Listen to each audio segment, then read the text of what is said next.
దావీదుకి కుటుంబ భారం ఉంది, రాజ్య భారం ఉంది, ఎన్నో పొలిటికల్ ఇష్యూస్, ఎన్నో సమస్యలు, రకరకాల బాధలు, తలనొప్పులు, బాధ్యతలు, భారాలు ఎన్నో ఉన్నాయి. శత్రుదాడి, చిన్న కుటుంబమేమిగా పెద్ద కుటుంబం, ఎన్నో సమస్యలు.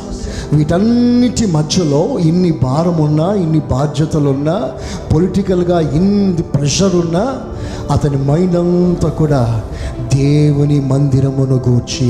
నిజంగా ఎంత ఆసక్తి గలవాడండి దావీదు. నేను పచ్చని ఒలీవ చెట్టునై నీ మందిరములో నాటబడి ఉంటాను. ఇన్ని బాధ్యతలు ఉన్నాయి కదా దావీదు, ఇన్ని ఇష్యూస్ నీకు ఉన్నాయి, ఇంత ప్రెషర్ ఉంది, దేవుని మందిరానికి కూర్చొని ఎలా ఆలోచన చేయగలుగుతున్నా?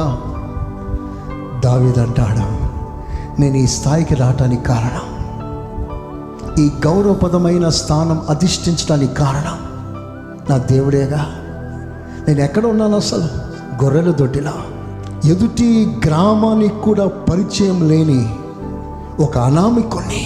నాలో ఏముందని, నాలో ఏమీ లేదే, నాలో ఏ మంచితనం అర్హత కూడా లేదే. గొర్రెల దొడ్డిలో ఉన్న నేను గొర్రెలు మాత్రమే కాయటానికి పనికి వస్తానని కుటుంబ సభ్యులు సహితం నన్ను పక్కన పెట్టేసిన నా బ్రతుకుని దేవుడు లేపి రాజ్యాలపై అధికారిగా దేవుడు నియమించాడు.